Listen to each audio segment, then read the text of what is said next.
नमस्कार दोस्तों, आप सभी का मेरे हिंदी ज्ञान सागर यूट्यूब चैनल में बहुत बहुत स्वागत है।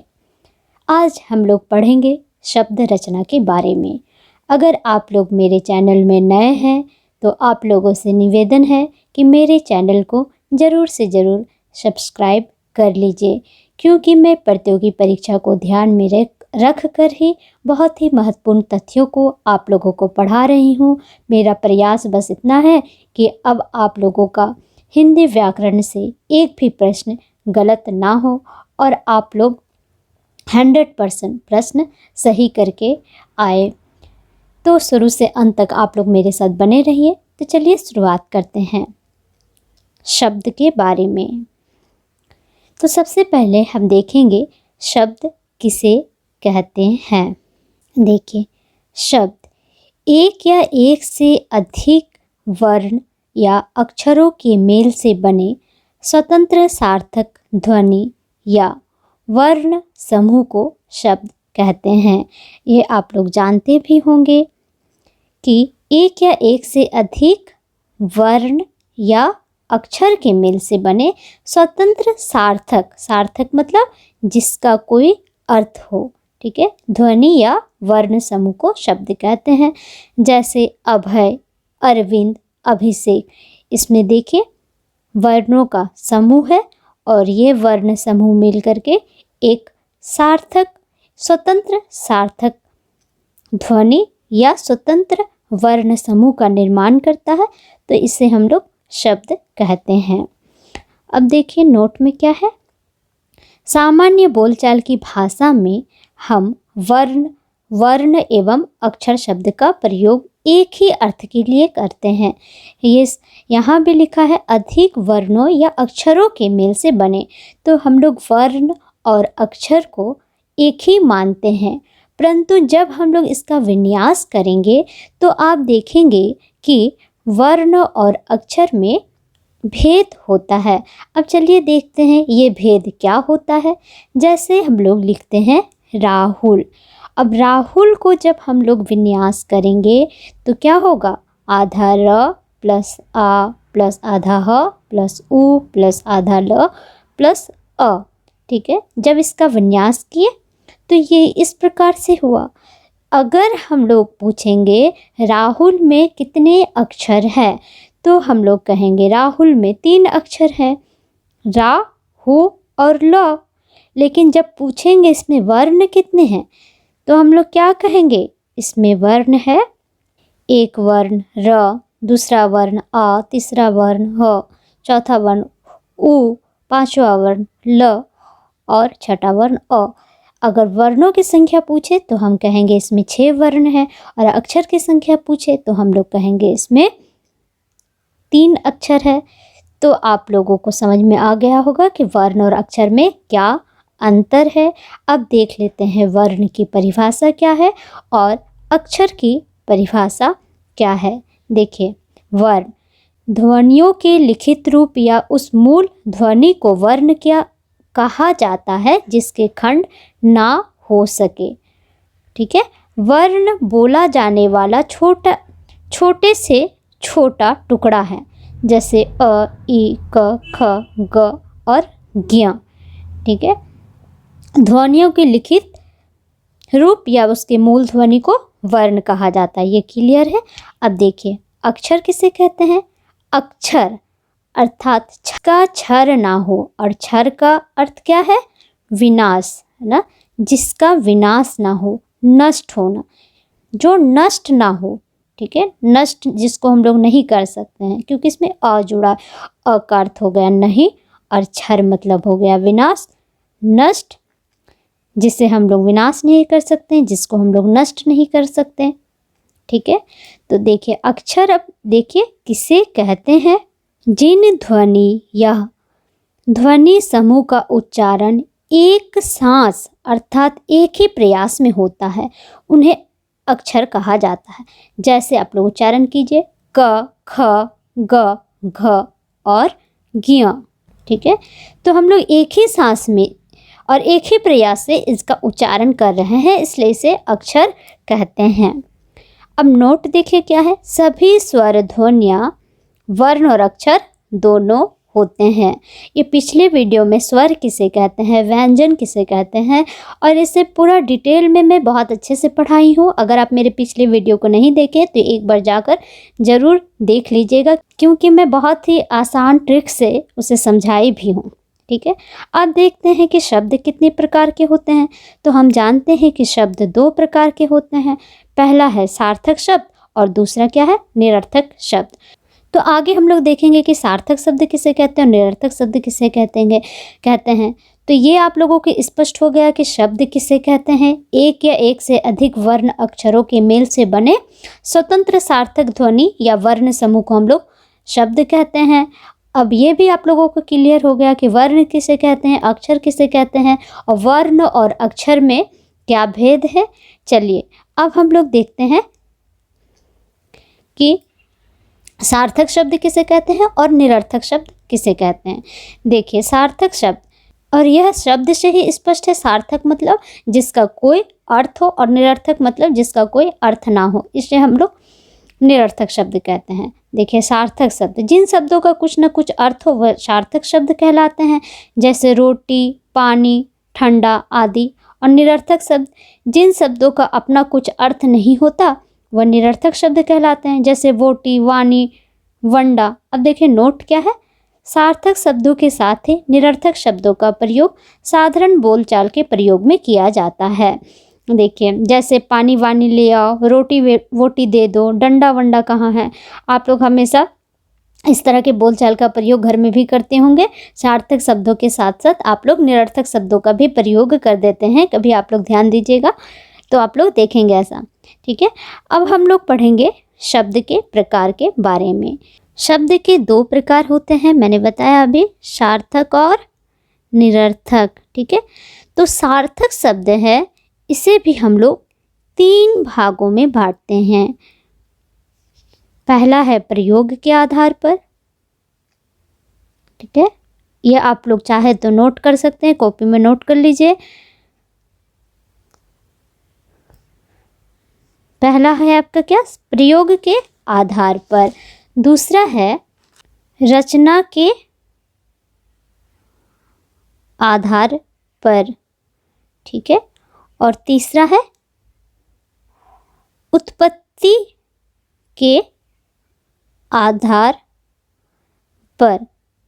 ठीक है, जब एग्जाम में पूछा जाए शब्द के कितने भेद है तो हम कहेंगे दो भेद है, सार्थक और निरर्थक। जब पूछा जाए सार्थक शब्द के कितने भेद है तो हम कहेंगे सार्थक शब्द के तीन भेद है। पहला है प्रयोग के आधार पर, दूसरा है रचना के आधार पर, और तीसरा क्या है, उत्पत्ति के आधार पर। तो ये सब ध्यान में रखिएगा, ये एग्जाम में पूछ लिया जाता है।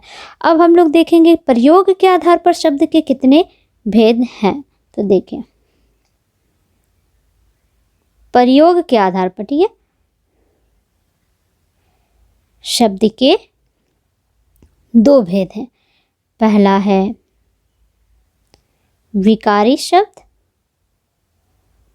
और दूसरा है अविकारी शब्द। ठीक है, अब हम लोग देखते हैं रचना के आधार पर, ये हो गया पहला। ठीक है, प्रयोग के आधार पर। अब दूसरा क्या था, रचना के आधार पर। तो रचना के आधार पर शब्द के तीन भेद है, ये याद रखिएगा। कौन कौन सा, पहला है रूढ़, दूसरा है यौगिक शब्द। ठीक, ये रूढ़ शब्द है, ये यौगिक शब्द है दूसरा, और तीसरा है योग रूढ़ शब्द। ठीक है, इसे आप लोग चाहे तो कॉपी में भी नोट कर लीजिए। अब देखिए हम लोग देखेंगे उत्पत्ति के आधार पर शब्द के कितने भेद हैं।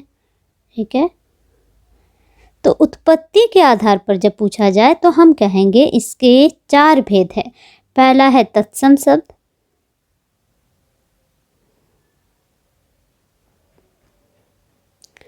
दूसरा है तद्भव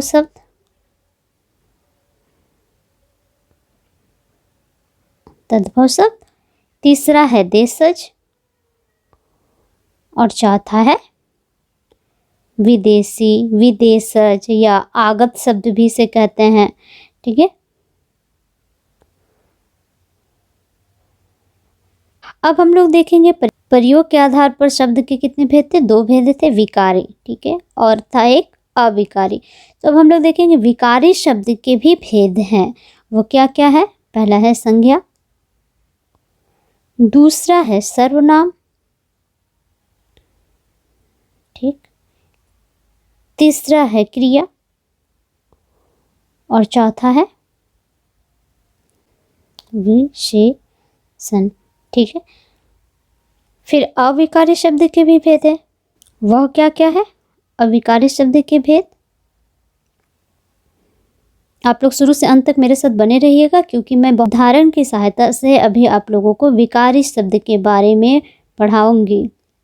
अब देखिए, अविकारी शब्द के भेद हो गया क्रिया विशेषण, ठीक है, दूसरा है संबंध बोधक,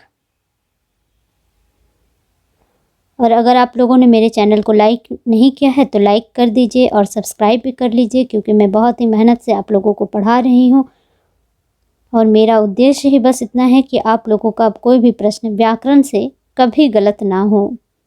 देखिए, ये तीसरा है समुच्चय बोधक और चौथा है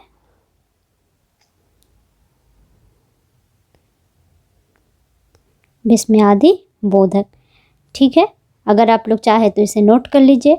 अविकारी शब्द, तो मैंने एक शब्द रचना को देख लिया कि शब्द कितने प्रकार के होते हैं, दो प्रकार के होते हैं, पहला है सार्थक, दूसरा है निरर्थक। और सार्थक शब्द के कितने भेद हैं, तीन भेद हैं, पहला है प्रयोग के आधार पर, दूसरा है रचना के आधार पर और तीसरा क्या है उत्पत्ति के आधार पर।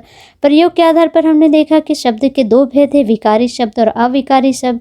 रचना के आधार पर तीन भेद है, रूढ़ शब्द, यौगिक शब्द और योग रूढ़ शब्द।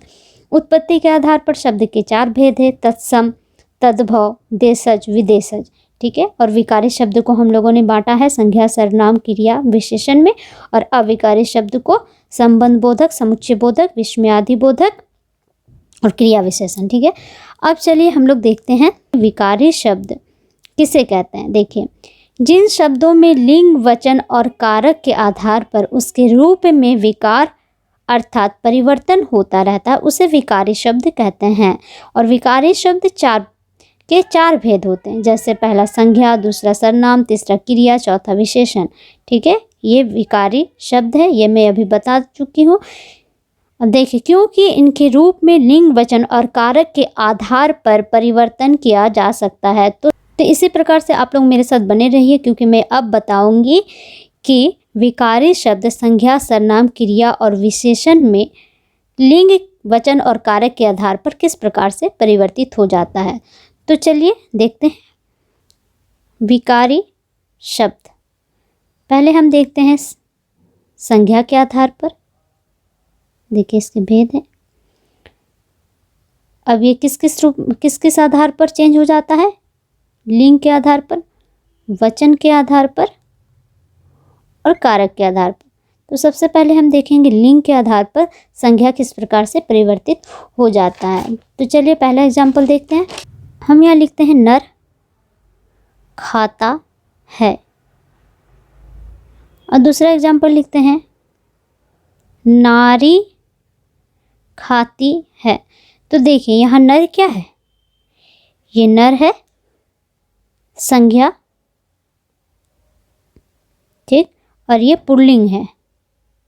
ठीक है, ये आप लोग जानते हैं। और नारी क्या है, ये भी संज्ञा है और क्या है, स्त्रीलिंग है। यहाँ पर देखिए, संज्ञा लिंग के आधार पर किस प्रकार से परिवर्तित हो गया है। यहाँ क्या है, नर खाता है, और जैसे ही यहाँ नारी हुआ, जैसे ही इसका रूप बदला तो ये क्या हो गया, खाती है। ठीक है, तो लिंग के आधार पर किस प्रकार से ये परिवर्तित हो जाता है, ये आप लोगों को समझ में आ गया होगा। अब हम लोग देखते हैं वचन के आधार पर। ठीक है, वचन के आधार पर इसका रूप कैसे परिवर्तित होता है, तो देख लेते हैं एग्जाम्पल। जैसे हम लिखते हैं लड़का खाता है, और यहाँ हम लिखते हैं लड़के खाते हैं। ठीक है, तो यहाँ देखिए, यहाँ क्या है, लड़का है, और यहाँ क्या हो गया, लड़के हो गया। तो वचन के आधार पर इसका परिवर्तन हो गया संज्ञा में। ये ध्यान रखिए, अभी हम लोग संज्ञा की बात करें। ये लड़का क्या है, संज्ञा है, लड़के भी संज्ञा है, लेकिन इसका रूप बदल गया वचन के आधार पर। ठीक है, तो आशा है आप लोगों को समझ में आ रहा होगा। अब हम लोग देखेंगे कारक के आधार पर संज्ञा का किस प्रकार से बदल जाता है। देखिए, हम यहाँ लिखते हैं लड़का खाना खाता है, और यहाँ हम लिखते हैं लड़के ने खाना खाया। ठीक है, तो देखिए यहाँ पर क्या है, लड़का खाना खाता है और लड़के ने खाना खाया। यहाँ हम लोग कारक के ने चिन्ह का प्रयोग करते हैं। यहाँ लड़का क्या है, पुल्लिंग है और एक वचन है। यहाँ लड़के भी है, ये भी पुल्लिंग है। ठीक है, और एक वचन है, लेकिन इसका रूप परिवर्तित हो गया, दोनों के रूप में परिवर्तित हो गया, क्योंकि इसमें हम लोग कारक के ने चिन्ह का प्रयोग कर दिए हैं। उसी प्रकार से अब दूसरे एग्जाम्पल को भी देख सकते हैं, दूसरे उदाहरण को भी देख सकते हैं। जैसे लड़के को बुलाओ, और आप लोग चाहे तो ये एग्जाम्पल आप लोग कॉपी में लिख सकते हैं, लिख लीजिएगा। लड़के से पूछो। ठीक है, लड़के के लिए, ये लिए है। ठीक है, चाय लाओ। तो देखिए, यहाँ पर भी हम लोगों ने कारक के चिन्हों का प्रयोग किया है। आप लोग कारक पढ़े होंगे तो इसके चिन्ह भी जानते होंगे। ऐसे में अगले वीडियो में कारक को भी बहुत अच्छे से पढ़ाऊंगी। अभी देखिए यहाँ पर किस प्रकार से कारक के चिन्ह के द्वारा ये संज्ञा परिवर्तित हो गया। देखिए, लड़के को बुलाओ, लड़के से पूछो, लड़के के लिए चाय लाओ। ठीक है, और सभी वाक्यों में संज्ञा क्या है, एक वचन में आई है। ठीक है, ये सारा जो है एक वचन में है। जैसे लड़का का हो गया लड़के। अब हम लोग जान गए कि संज्ञा का रूपांतर लिंग, वचन और कारक के आधार पर किस प्रकार से होता है। अब हम लोग देखेंगे सर्वनाम के आधार पर। तो देखिए, सर्वनाम में भी लिंग, वचन और कारक के आधार पर इसका रूप परिवर्तित हो जाता है। जैसे मेरा, मेरी। ठीक है, हो गया मेरा। फिर आप लोग लिख सकते हैं उसका, उसकी, उसके। ठीक है, फिर आप लोग लिख सकते हैं तुम्हारा, तुम्हारी, तुम्हारे। तो आशा है आप लोगों को समझ में आ रहा होगा कि सर्वनाम में भी लिंग, वचन और कारक के आधार पर इसका रूप किस प्रकार से परिवर्तित हो जाता है। अब हम लोग देखते हैं क्रिया के आधार पर। तो देखिए, क्रिया में हम लोग लिख सकते हैं इसका उदाहरण दौड़ता, दौड़ती, दौड़ते, आया, आई, आए, आओ। ये हो गया क्रिया के आधार पर लिंग, वचन और कारक के रूप में परिवर्तन। अब विशेषण के आधार पर देखिए, नया, नई, नए, काला, काली, काले, ये सब क्या है? ये सारे विशेषण हैं। तो लिंग, वचन और कारक के आधार पर इसका भी परिवर्तन हो जाता है। आशा है आप लोगों को बहुत अच्छे से समझ में आ गया होगा कि शब्द किसे कहते हैं, इसके कितने भेद हैं और प्रयोग के आधार पर शब्द के कितने भेद हैं और विकारी शब्द किसे कहते हैं और इसके भेद कितने हैं और ये किस प्रकार से अपना रूप परिवर्तित कर लेता है। तो इसे आप लोग अच्छे से ध्यान में रखिएगा, क्योंकि एग्जाम में अक्सर प्रश्न ये पूछा जाता है कि उत्पत्ति के आधार पर शब्द के कितने भेद हैं और आपको एग्जाम्पल दे दिया जाएगा 3 है, 4 है, 5 है, या फिर जितने भेद में बताई हूँ उस सबका नाम दे के एक नाम मिस कर दिया जाएगा, दूसरा नाम जोड़ दिया जाएगा। ठीक है, तो आप लोग इसको ध्यान में रखिएगा। फिर विकारी शब्द क्रिया के आधार पर किस प्रकार से परिवर्तित हो जाता है, ये सब एग्जाम्पल दे देकर पूछ लिया जाता है एग्जाम में। विशेषण के आधार पर भी कैसे परिवर्तित होता है, संज्ञा के आधार पर। तो ये सारा जो मैं अभी बताई इसे आप लोग नोट कर लीजिए और इसे ध्यान में रखिए। और आज के लिए इतना ही, वीडियो बहुत लंबा हो जा रहा है। अगले वीडियो में मैं अविकारी शब्द को बहुत अच्छे से बताऊंगी। तो आपको ये वीडियो कैसा लगा, आपको समझ में आया या नहीं आया, कमेंट करके ज़रूर बताइएगा और लाइक कर दीजिएगा और दोस्तों को भी शेयर कर दीजिए, जिससे उसे भी लाभ प्राप्त हो। धन्यवाद।